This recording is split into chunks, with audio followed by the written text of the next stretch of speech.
oceano do Espírito, e ali adorarei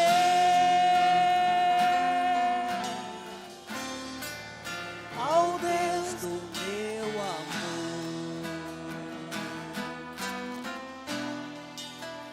Eu navegarei no oceano do Espírito, e ali adorarei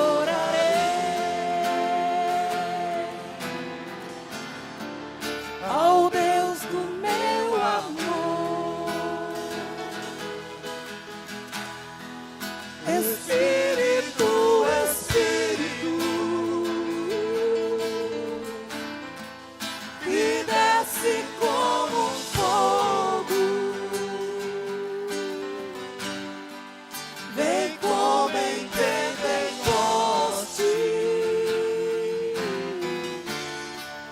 e enche-me de novo. Espírito, Espírito, que desce como um fogo, vem como em Pentecoste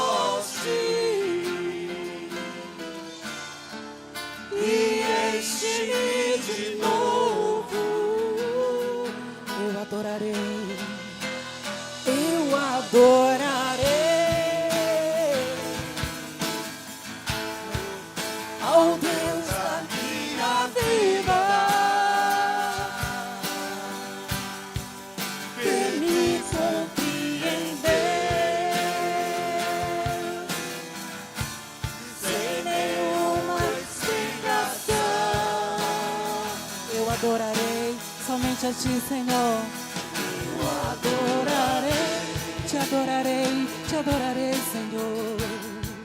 Ao Deus da minha Aleluia. vida, que me compreendeu sem nenhuma explicação. Espírito Santo, Espírito, Espírito, que desce como um fogo, vem como em Pentecoste e enche-me de novo. Espírito, Espírito, Que desce como um fogo, vem como em Pentecoste e enche-me de novo. Espírito, Espírito, Espírito, Espírito, Espírito, que desce como um fogo, vem como em Pentecoste e enche-me de novo. Espírito Santo, Espírito, Espírito, que desce como um fogo, vem como em Pentecoste e enche-me de novo. Espírito, Espírito. Aleluia, Jesus. Glória ao Teu nome, Senhor. Bendito seja o Senhor nesta noite. Te damos graças, ó Deus, pela Tua presença no nosso meio. Te rendemos louvores, ó Deus, porque, Senhor, nesta noite Sabemos que Tu estás aqui, Senhor, recebendo adoração, recebendo, ó Deus, a gratidão do nosso coração, Pai. Ó Deus, muito obrigado, Espírito de Deus. Espírito Santo de Deus, continue presente aqui nesta noite. Continue, Espírito Santo de Deus, derramando sobre nós a Tua graça, o Teu poder, a Tua unção. Vai trazendo nessa noite, ó Deus querido, ó Pai, o Teu propósito. Cumpra em nós o Teu querer, o Teu propósito, Senhor. Que cada um de nós que saímos da nossa casa, do nosso lar, para estar na casa do Senhor, saiamos aqui, Pai querido, nesta noite, transbordando de Ti, na Tua presença. Consagramos a Ti as nossas vidas. Pedimos também perdão pelos nossos pecados, pelas nossas falhas, pelos nossos erros. Suplicamos nesta noite, ó Deus, que Tu recebas cada um de nós na presença do Senhor. Assim nós oramos, pedimos e Te agradecemos, ó Deus, em no nome de Jesus. Amém e amém. Aleluia. Glória a Deus. Muito bem, a paz do Senhor, boa noite. Que povo elegante, né? Glória a Deus, todo mundo aí bem vestido. Esse tempo gostoso, né? De frio aí. Glória a Deus, dá até mais ânimo para cantar, para louvar, para adorar a Deus, né? É bom para tudo, né? Não tenho nada contra o calor, viu, gente? Calor também é de Deus. Mas é bom friozinho, né? Amém? Amém? Amém, aleluia. Vamos convidar as nossas crianças, né? Para sair dos seus lugares aí, vir aqui à frente. Todas as crianças, em nome de Jesus, nós vamos orar por elas. Teremos agora a escolinha, né? Para que elas possam ali, assim como nós também, ouvir a palavra de Deus, serem ministradas ali pela professora. Glória a Deus. Só tem duas hoje, olha aí, cadê as crianças? Está tudo em casa, aleluia. Pode vir todas as crianças abaixo de 10 anos e nós vamos orar. Tem mais pessoas aí, não? Algumas não querem vir, então vamos orar por essas. Depois os pais, conduza, né? Vá com a criança até a salinha, apresenta lá a professora. Tenho certeza que elas vão gostar, amém? Tem uma programação especial para elas ali atrás. Oremos então. Senhor nosso Deus e nosso Pai, queremos consagrar a Ti, ó Deus, nesta noite, a vida desses pequeninos. Te bendizemos por eles, te agradecemos por eles e pedimos, ó Deus, que o Senhor venha também usar nesta noite a vida da professora, que estará ministrando a Tua palavra ao coração desses pequeninos, ó Deus. Que assim como nós, sejam eles também edificados em no nome do Senhor Jesus. Amém e amém. Crianças, podem ir. Que Deus abençoe vocês, com calma aí para não cair. Muito bem, nós que aqui ficamos, abramos as nossas Bíblias no Evangelho de João, o capítulo de número 11, nós vamos ler os versículos 38 a 45. Evangelho de João, capítulo de número 11, a partir do versículo 38 até o 45. Glória a Deus. Aleluia. Amém. Palavra do Senhor. A porta é fechada, queridos, para quem está aqui, né, não sabe, nós fechamos a porta para evitar barulho aos nossos vizinhos. Daí então, a questão dos ar-condicionados, quando colocarmos as máquinas, poderemos fechar todas as janelas. Ano que vem, se Deus assim permitir, vamos trabalhar também na acústica da igreja. E a porta é para que, além do som não sair, também para que as pessoas não fiquem transitando, saindo dos seus lugares, vindo aqui pela frente e tire a atenção, né, de quem está ouvindo a palavra de Deus. Não que você não possa sair para tomar água, para beber água e ir ao banheiro. Então, o trânsito é por fora, é pela frente, o portão ali fica aberto, você desce na lateral e vai aos banheiros lá no fundo. Então, a porta é fechada para isso, amém? É para que nós tenhamos no culto ordem e decência. Muito bem, então vamos lá. Evangelho de João, capítulo de número 11, a partir do verso 38. Todos nós achamos? Amém. Então diz assim a palavra do Senhor. Jesus, agitando-se novamente em si mesmo, encaminhou-se para o túmulo. Era este uma gruta, a cuja entrada tinha posto uma pedra. Então ordenou Jesus: tirai a pedra.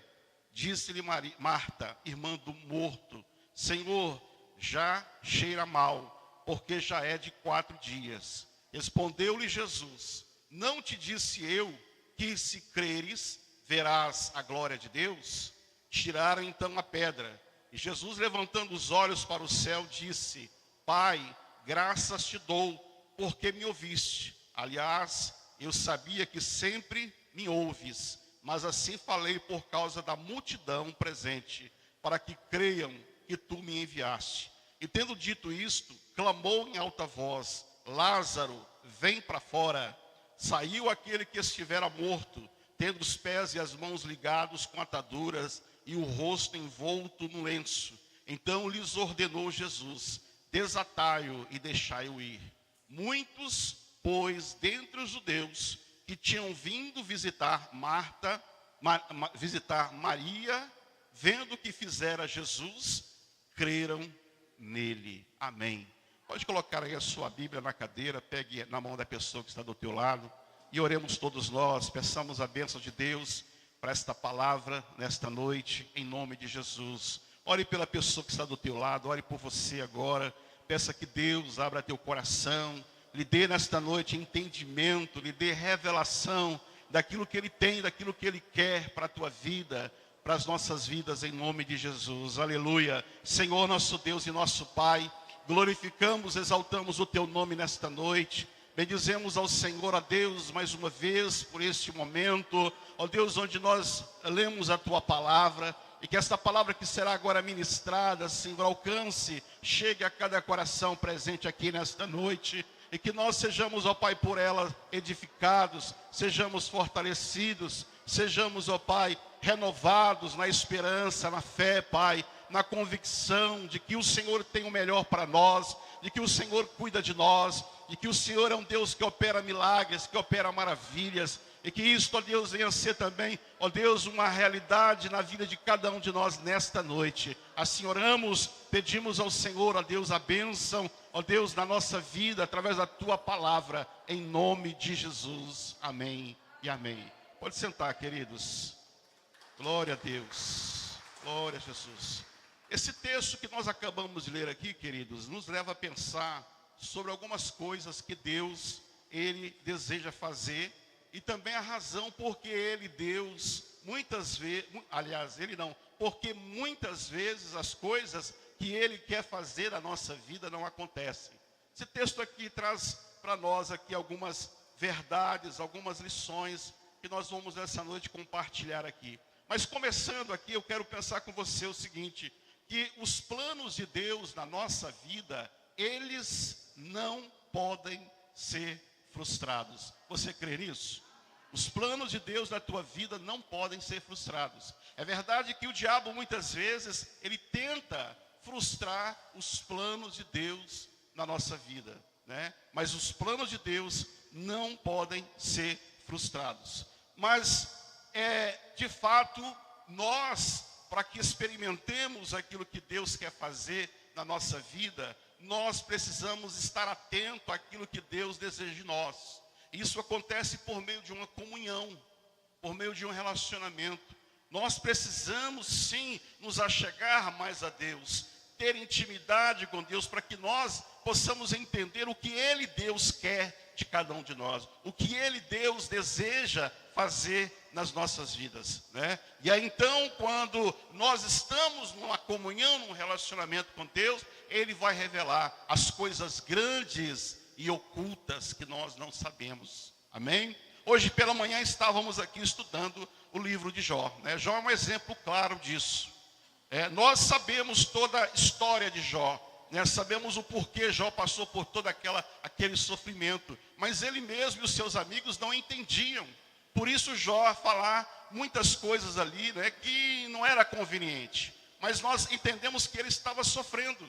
E os seus amigos, que a princípio foram ali consolar Jó, começaram a criticá-lo, a acusá-lo, a julgá-lo. E eles fizeram tudo isso também porque eles não sabiam o que Deus estava fazendo na vida de Jó.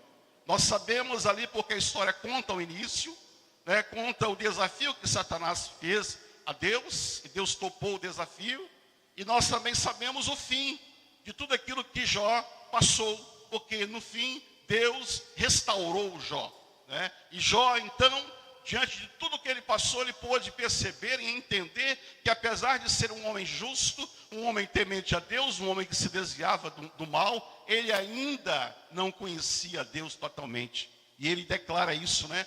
Que ele ouvia apenas falar de Deus, mas diante de tudo que ele passou, agora os olhos dele contemplavam a Deus, ou seja, a experiência, naquela situação que ele passou, Deus proporcionou a ele uma experiência de conhecer melhor a Deus, né? Nós muitas vezes não entendemos, e é por isso que nós precisamos estar perto de Deus, pela oração, buscando ao Senhor, independentemente daquilo que esteja acontecendo conosco. Porque se nós nos afastarmos de Deus, quando estivermos passando por dificuldade, fica ainda mais difícil entender o porquê, a razão daquilo que Ele, Deus, está fazendo. Normalmente, quando estamos passando por luta, os nossos questionamentos nos levam a indagar: Deus, por que eu estou passando por isso? Mas a pergunta certa a fazer é: Deus, para quê? Qual é o teu propósito? Qual é a tua vontade? O que o Senhor deseja da minha vida nessa situação que eu estou passando? Então essa é a pergunta que temos que fazer. Então vamos aqui aprender algumas coisas de Deus nesse texto. Primeira coisa, nós precisamos entender que Deus tem projetos para a nossa vida. E Ele sempre visa o nosso bem. Deus sempre tem projeto para as nossas vidas e Ele sempre visa o nosso bem. Amém? Nós podemos ver isso na vida aqui de Lázaro. Você consegue perceber isso? Consegue ou não? Conseguimos. Por que novamente conseguimos? Porque nós temos histórico. Nós temos o que de fato aconteceu. Lázaro estava morto, mas Marta e Maria não entenderam o porquê da demora. Que eles, quando Lázaro ficou doente, as irmãs de Lázaro mandaram recado para Jesus, porque Jesus era amigo da família, né? A casa de Lázaro era frequentada por Jesus. Jesus sempre, quando passava ali, né, onde eles moravam, na cidade onde eles moravam, ele adentrava na casa de Lázaro, juntamente com as suas duas irmãs. Então eles eram amigos próximos, amigos chegados. No entanto, quando chegou o aviso, o texto diz que Jesus demorou ainda a ir, né, atender o chamado das suas irmãs. E nessa demora, então, em atender o chamado das irmãs de Lázaro, né, Lázaro morreu. E é interessante que o texto aqui vai dizer para nós, né, Jesus deixa claro o porquê da sua demora, o porquê ele não foi prontamente, porque na verdade ele queria manifestar a glória de Deus na vida de Lázaro, na vida das suas irmãs, na vida dos discípulos e também na vida daquelas pessoas que estariam ali no velório, no sepultamento do corpo de Lázaro. Ele tinha um objetivo, ele tinha um propósito, né? Então veja, o objetivo era manifestar a glória de Deus e fortalecer e desenvolver a fé dos discípulos. Você vê isso no versículo 15 do capítulo 11 de João, quando diz assim: por esta causa me alegro de que lá não estivesse, para que possais crer, mas vamos ter com ele. Jesus dizendo isso para os seus discípulos. Aí você vai para o capítulo 40, versículo 40 do capítulo 11, e temos a seguinte declaração: respondeu Jesus: não te disse eu que se creres, verás a glória de Deus? Jesus aqui falando para Marta, né? Então ele queria manifestar a glória, fortalecer e desenvolver a fé dos seus discípulos, de Marta e Maria, e também dos judeus que estavam ali. Olha o versículo 45. Muitos, pois, dentre os judeus, que vendo o que fizera Jesus, ou seja, ressuscitando um morto, diz o texto, que eles creram nele. Deus cumpriu o seu propósito. Aí então entenderam o porquê. E também nas nossas vidas nós temos que entender o porquê de muitas coisas que nos acontecem, que nos desagrada. Não era aquilo que queríamos. Mas nós temos que entender que Deus, ele é soberano. Deus está acima de tudo, de todos. Deus sabe todas as coisas. Ele conhece o passado, o presente e o futuro de cada um de nós. E nós precisamos confiar em Deus. Nós precisamos confiar e saber que todas as coisas que nos acontecem irão cooperar para o nosso bem. Até aquilo que nos desagrada, né? Então, nesses momentos de lutas que passamos, vem então a incerteza, vem a dúvida, né? Com certeza naquele dia as pessoas que estavam ali, e de fato o texto fala isso, né? Que no verso 37, a multidão quando viram Jesus chegar no túmulo, porque já havia 4 dias que ele tinha sido sepultado, no verso 37 eles disseram assim: não podia ele que abriu os olhos ao cego fazer que este não morresse? Olha o questionamento aí, né? As mulheres também, as irmãs de Lázaro disseram: Senhor, se tu estivesses aqui, o meu irmão não teria morrido, né? Era meio que uma cobrança, né? Só demorou tanto que meu irmão morreu. Se eu estivesse aqui, ele não teria morrido. Sem entender o que estava acontecendo. Então as dúvidas, as incertezas vêm nesse momento e povoam a nossa mente, né? A crise, o silêncio de Deus, o fato de orarmos, de suplicarmos e pedirmos a Deus que Ele nos socorra, que Ele haja em nosso favor e não obtermos resposta, porque foi mais ou menos isso que aconteceu. Mandaram chamar Jesus e Jesus não veio. E Lázaro morreu, né? Então, com certeza, elas estavam cheias de dúvidas, como nós também às vezes ficamos, mas nós não podemos nos esquecer. Romanos 8, 28 diz: sabemos que todas as coisas cooperam para o bem daqueles que amam a Deus. Eu gosto de uma tradução que fala: Deus faz com que, não é que o mal coopera, mas Deus transforma aquilo que aparentemente é alguma coisa que nos causa desconforto, nos causa tristeza, angústia, dor, sofrimento. Deus transforma isso em bênção, né? Porque Ele faz com que estas coisas cooperem para o nosso bem. 1 Coríntios capítulo 2, versículo 9 também diz que aquilo que os olhos não viram, os ouvidos não ouviram, que não chegou no coração humano do homem, são as coisas que Deus tem preparado para aqueles que Ele ama, né? E Jeremias também, capítulo 29, versículo 11, Deus vai dizer ao seu povo que estava em cativeiro, estava lá na Babilônia, sendo tratado por Ele.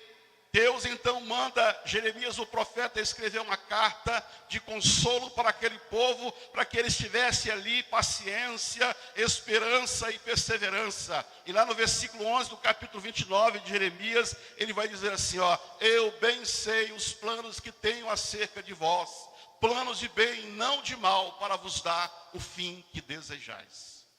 Então esses versículos nós temos que tomar para nós quando estivermos passando por um momento de crise, um momento de luta, um momento de tribulação. Nós não podemos nos esquecer disso. Nós não podemos nos esquecer que Deus tem planos para a nossa vida e esses planos sempre visam o nosso bem. Amém, queridos?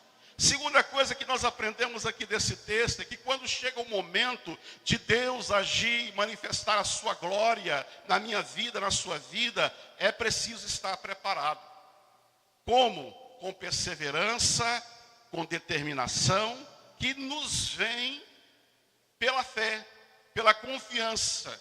A perseverança e a determinação em agir, né, em se portar de conformidade com aquilo que Deus espera de nós, acontece como resultado da fé, e a fé é confiança. Então nós precisamos, quando chega o momento de Deus agir, de manifestar a glória dele, estarmos preparados. E muitas vezes nós não estamos. No momento que Deus vai agir, nos falta fé, nos falta convicção, nos falta a ação, nos falta a atitude. E aí muitas vezes nós não alcançamos aquilo que Deus preparou para cada um de nós. Vejamos aqui que, na verdade, nesse momento nós não podemos recuar ou duvidar. É preciso determinação, perseverança. Veja o verso 39. Jesus, ele deu uma ordem, né? Qual a ordem que Jesus deu ali? Ele disse, tirai a pedra.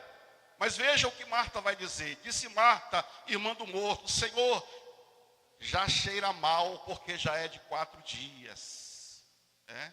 Ela, a princípio, ela indagou, ela questionou: Senhor, mas como é que vai ser isso?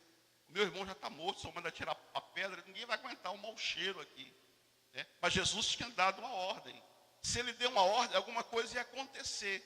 Faltou naquele momento uma confiança de Marta em Jesus.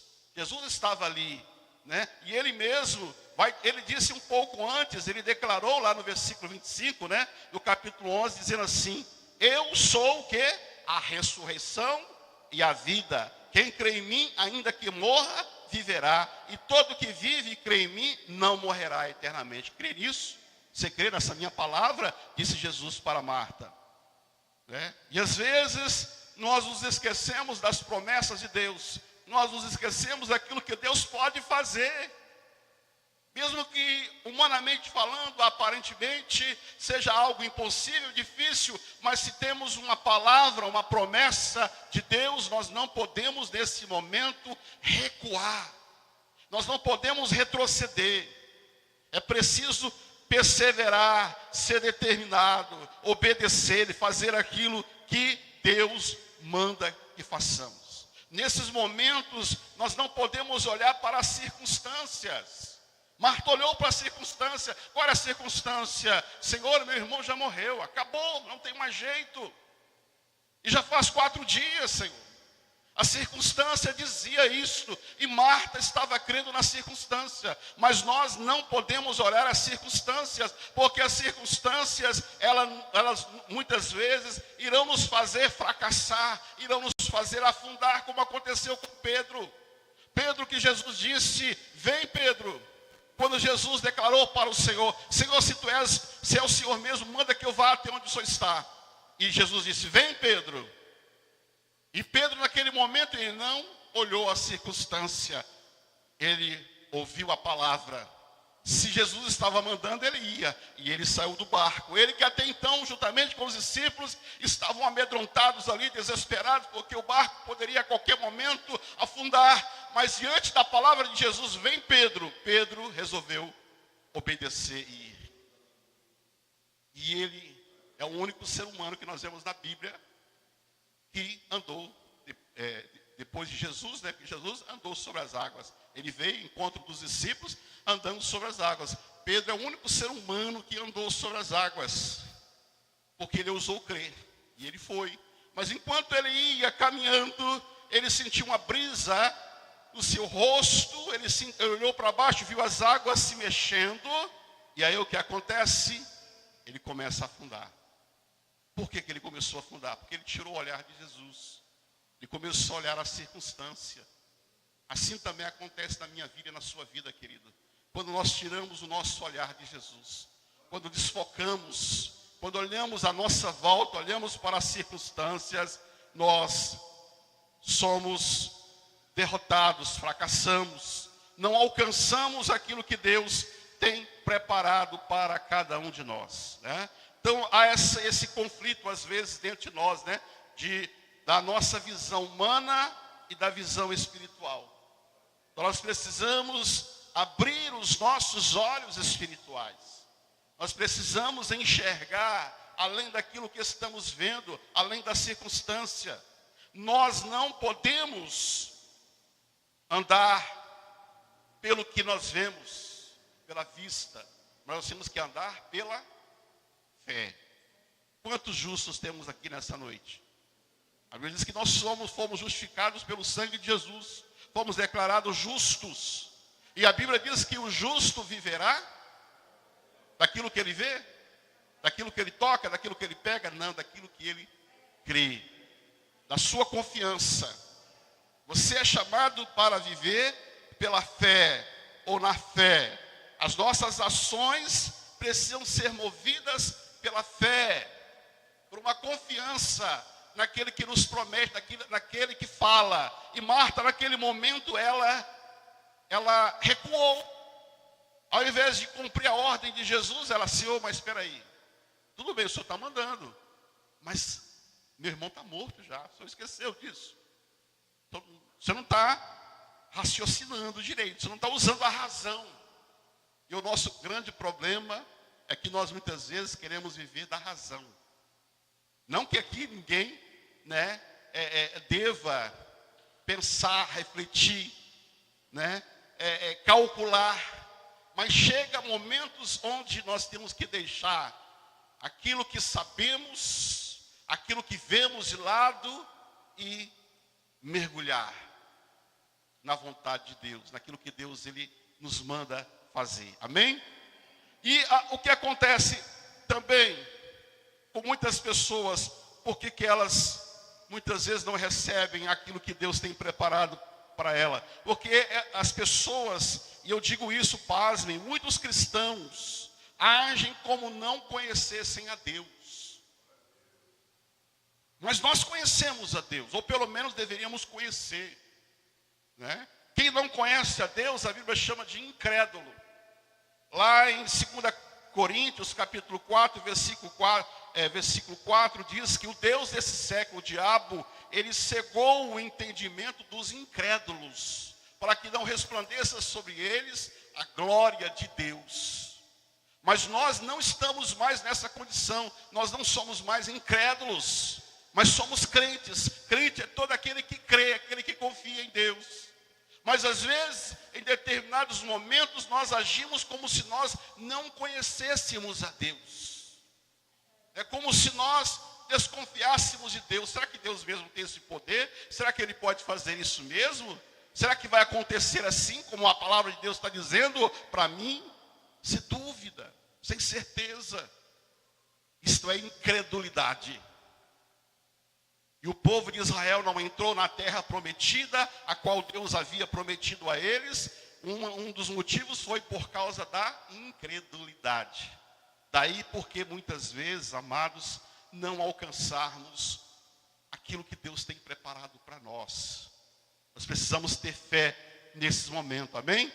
A fé nos faz acreditar e confiar totalmente em Deus, e que tudo é possível. E esta confiança, a Bíblia diz que agrada a Deus, né? O Deus que, por esta confiança que eu deposito nele, ele chama à existência aquilo que não existe. O apóstolo Paulo, falando de Abraão, ele diz isso, né? No capítulo 4, versículo 17 de Romanos, Paulo falando do pai da fé, Abraão, ele diz que Deus, quando disse para ele que daria a ele uma descendência, que nele todas as nações da terra seriam abençoadas, a Bíblia diz que Abraão creu. Isso possibilitou então Deus fazer um milagre na sua vida, porque a sua esposa era estéril e já era de idade avançada assim como ele, mas aconteceu um milagre, né? Sara gerou um filho, Isaac, o filho da promessa, né? Assim também hoje, dessa mesma maneira, Deus quer chamar à existência aquilo que ainda não existe, aquilo que você ainda não pode colocar a tua mão, você não pode pegar, você não pode ver. Deus quer criar estas coisas através da minha e da sua fé no mundo espiritual. E do mundo espiritual trazer ao mundo físico, ao mundo visível, aquelas coisas que eu em oração, eu em consagração, eu em busca, eu numa certeza, numa convicção de que Deus fará, Deus faz existir. Deus traz isso à nossa realidade, ao mundo físico. A fé, querido, tem um poder tremendo, né? A fé tem um poder tremendo na nossa vida. E nós vemos Jesus na Bíblia, no Novo Testamento, trabalhando com a fé, agindo por fé, né? É tremendo que essa questão de dúvida, de incerteza, de no momento de dificuldade, sermos muitas vezes levados a recuar. Nós vemos Jesus atento a isso. Por exemplo, nós temos Jairo, né? Quem já leu lá Marcos capítulo 5, no versos 35 e 36, Jairo que quando procurou Jesus, a sua filha também estava ainda viva, estava muito doente, mas ela ainda tinha vida. E quando Jesus diz, eu vou curá-la, e Jesus sai para ir à casa de Jairo, acontece que no caminho ele encontra aquela mulher do fluxo de sangue, e ele também cura aquela mulher. Passou-se um tempo, E de repente, quando ele terminou ali de curar a mulher do fluxo de sangue, ele continua andando em direção à casa de Jairo e vê então alguns dos seus dizendo: Senhor, Jairo, não incomode mais o mestre, porque a tua filha morreu. Não tem mais jeito, acabou. E Jesus, quando olhou para Lázaro, ele viu que Lázaro assim já começou a mudar o semblante, começou a se entristecer, se abater. Jesus acudiu e disse: Lázaro, crê somente, não duvide. Jesus acode aquela fé de Lázaro que estava, por causa da circunstância, já para recuar, já para levá-lo a duvidar, já fazendo com que Lázaro jogasse a toalha. Mas Jesus, percebendo isso, Jesus injeta em Jairo, né, esta fé necessária para que ele pudesse alcançar, né, o milagre da ressurreição da sua filha. A Bíblia também nos fala de Marcos, o cego de Bartimeu, lá no Evangelho de Marcos, no capítulo 10, que esse homem, quando ouviu falar que era Jesus de Nazaré que estava passando, ele começa a clamar, começa a pedir, e aí ele começa a gritar, a clamar, e as pessoas, ouvindo a sua voz, diziam para ele: cala tua boca, para de ficar gritando. E a Bíblia diz que ele gritava ainda mais alto, porque ele tinha no seu coração uma certeza de que Jesus poderia curá-lo. E isso aconteceu. Então veja como que é importante, quando chegar o momento de Deus manifestar a glória dele na sua vida, e esta manifestação da glória de Deus nos vem muitas vezes pela adversidade, nos vem muitas vezes pelas crises, pelas lutas que iremos passar. Então este é o momento de Deus agir. E quando chega esse momento, nós precisamos sim nos preparar com perseverança, com determinação, nos manter firmes, aguardando o agir de Deus. Amém, amados?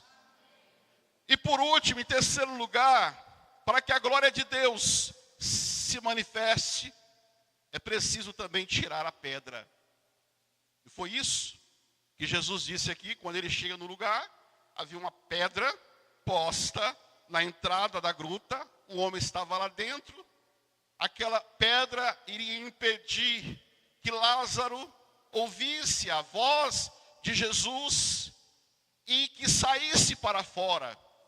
Então era um impedimento, era alguma coisa que poderia impedi-lo de ser, naquele dia, ressuscitado, receber a bênção de Deus, de Jesus manifestar a glória dele na vida de Lázaro e na vida daqueles que estavam ali. Então havia este impedimento. E será que hoje não existe na minha vida, na sua vida, pedras que têm impedido o agir de Deus, que têm impedido a manifestação da glória de Deus na tua vida? Será que não há nenhuma pedra? Né? A pedra que, no caso, no túmulo de Lázaro, impedia que ele ouvisse a voz de Jesus e que saísse, bem como também as pessoas o verem. Porque se ele não saísse, as pessoas não iam ver e não iriam crer em Jesus. Então a pedra era um obstáculo a ser removido, a ser tirado. Era um impedimento que deveria sair. E nas nossas vidas? Nas nossas vidas, será que não existe hoje alguma pedra que tem impedido a manifestação da glória de Deus? Tem impedido a bênção de Deus? Tem impedido você de alcançar aquilo que você tem buscado de Deus? Ou que Deus tem na sua palavra prometido fazer na tua vida, realizar na sua vida? E eu trago aqui rapidamente algumas pedras, né? Existem muitas, várias, mas eu quero citar algumas. Uma delas é a falta de fé. Esta é a maior pedra que precisa ser removida da nossa vida. A falta de fé, a incredulidade. Se a incredulidade está presente na tua vida, no teu coração, querido, hoje, remova esta pedra. Tira esta pedra da tua vida. Sai daqui nessa noite crente. Né? Saia dessa noite aqui, desse culto, confiante. Tendo no coração a certeza, a convicção A certeza e a convicção, que é a definição de fé. O que é fé? A Bíblia diz que fé é a certeza de coisas que se esperam, a convicção de fatos que não se veem. Então, que a fé nesta noite brote no teu coração. Né? Se há alguma coisa impedindo a manifestação da sua fé, tire esse impedimento, que é a falta dela, da sua vida, né? É interessante que a Bíblia nos fala que Jesus, quando chega ali na sua terra, na terra onde ele foi, em Nazaré, onde ele foi criado, né? Diz a Bíblia que lá ele não pôde realizar muitos milagres. Sabe por que ele não pôde ali realizar muitos milagres? Por causa da incredulidade das pessoas que moravam ali. As pessoas duvidavam se ele, o Filho de Deus. Porque conviveram com ele, jogaram bola lá, jogaram bolinha de gude na rua. Né, de pega-pega, de esconde-esconde ali. Agora chega Jesus lá, como Filho de Deus, como Senhor dos Senhores. E eles então, muitos daqueles ali da sua cidade, onde ele foi criado, Nazaré, duvidaram. E o texto fala lá de Marcos, no capítulo 6, versos 5 e 6, que ele não pôde fazer muitos milagres ali. Então veja que a falta de fé é um impedimento, é uma pedra que precisa ser removida, amém? Outra pedra é a falta de perdão. A falta de perdão. Quando eu abrigo no meu coração mágoa, ressentimento, quando eu não perdoo as pessoas, isso é uma grande pedra que tem que ser removida da minha vida. Porque essa pedra vai impedir Deus abençoar você. Você não vai ser abençoado por causa de não perdoar as pessoas. E tem muita gente hoje, pasmem, dentro das igrejas, magoadas, ressentidas, amarguradas, que trazem marcas no coração, na alma, de situações passadas, que elas não liberaram perdão, que não perdoaram. É uma pedra que precisa ser removida também. E essa pedra, a falta de perdão, tem impedido muitas vezes Deus de abençoar o seu povo, de abençoar pessoas. É tão sério isso que Jesus, lá no Sermão do Monte, no capítulo 5, o verso 23, abra a tua Bíblia rapidamente comigo. Evangelho de Mateus, capítulo 5. Mateus, capítulo 5, verso 23. Ele fala assim, olha, se pois ao trazeres ao altar a tua oferta e ali te lembrares de que teu irmão tem alguma coisa contra ti, verso 24, deixa perante o altar a tua oferta, vai primeiro reconciliar-te com teu irmão e então, voltando, faze a tua oferta. Por que ele diz isso? Porque aquela oferta trazida para Deus será rejeitada, será recusada. Recusada no sentido de que, claro que ela vai entrar no gás ou filaço. Ela vai cumprir a sua finalidade, que é a obra de Deus. Mas você não vai ser abençoado naquela oferta. Porque existe uma pedra, existe um impedimento na tua vida que faz com que a mão de Deus não alcance você. Porque a falta de perdão é pecado. Nós não entendemos dessa forma, mas é pecado porque Deus nos manda perdoar. E quando eu não perdoo, eu estou desobedecendo a Deus. E a desobediência é pecado. E não tem como Deus me abençoar se eu estou em pecado. Se eu não libero o perdão para as pessoas que me feriram. Né? Eu não libero, não peço perdão. Então é importante que nós façamos um autoexame. Talvez estejamos como Lázaro, dentro do túmulo. Estejamos mortos espiritualmente. E Jesus então está aqui para declarar a você, Lázaro, sai para fora. Mas eu, por causa da pedra, não vou ouvir a voz de Jesus. E estarei também impedido de sair. Como é que eu vou sair se tem uma barreira, se tem algo na entrada para que eu saia, para que eu ouça Deus? E essa pedra que eu estou dando nessa noite, esses nomes. Falta de fé, falta de perdão. Né? Outra coisa muito interessante sobre o perdão é que lá na oração dominical, em Mateus capítulo 6, um pouco mais adiante, no versículo 14, está escrito assim, olha, porque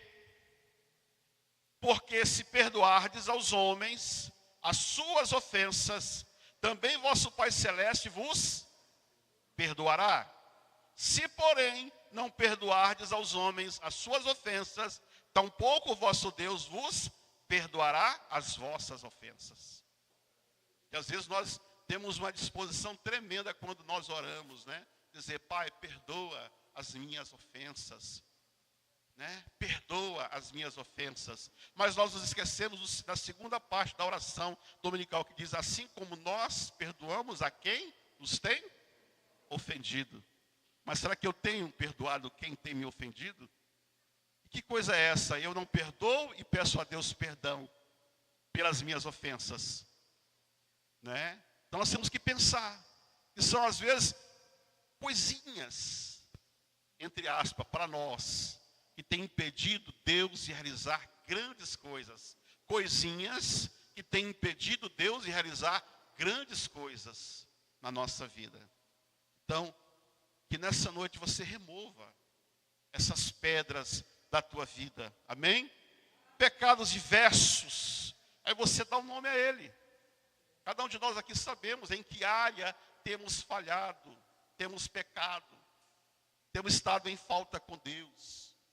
Então nós precisamos remover esses pecados, né? Que nós sabemos, porque a Bíblia diz lá em Isaías 59, verso 1 e 2, que a mão do Senhor não está encolhida para que não possa nos abençoar. Né? É isso? Vamos ler lá? Isaías 59, versículo 1 e 2. 59, Isaías, versículo 1 e 2. Achamos aí?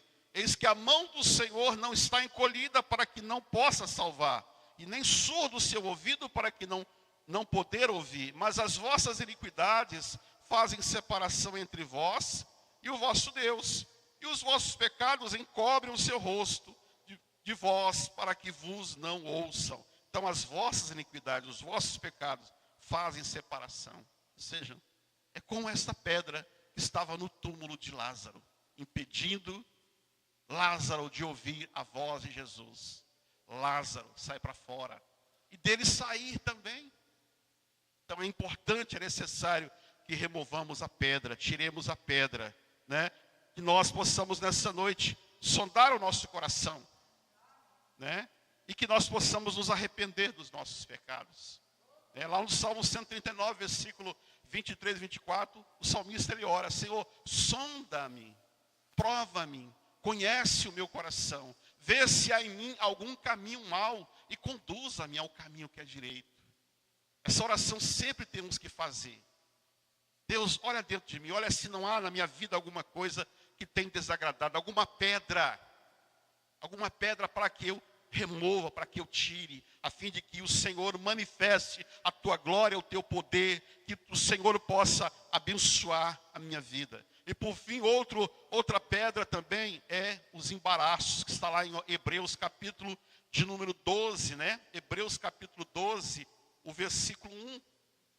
Hebreus capítulo 12, o versículo de número 1 fala assim: portanto também nós, visto que temos a rodear-nos tão grande nuvem de testemunhas, desembaraçando-nos de todo o peso e do pecado que tenazmente nos assedia, corramos com perseverança a carreira que nos está proposta. Então temos que tirar todo o embaraço, todo o peso, aquelas coisas que nós carregamos, que levamos sobre nós, coisas que impedem o nosso progresso, o nosso crescimento espiritual, a nossa maturidade.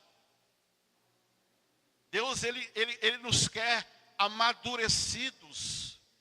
Deus nos quer crentes firmes, fortes, alicerçados nele. Mas muitas vezes nós não somos, não porque Deus não queira que sejamos, mas porque há na nossa vida alguns embaraços, algumas coisas que nos impedem de correr.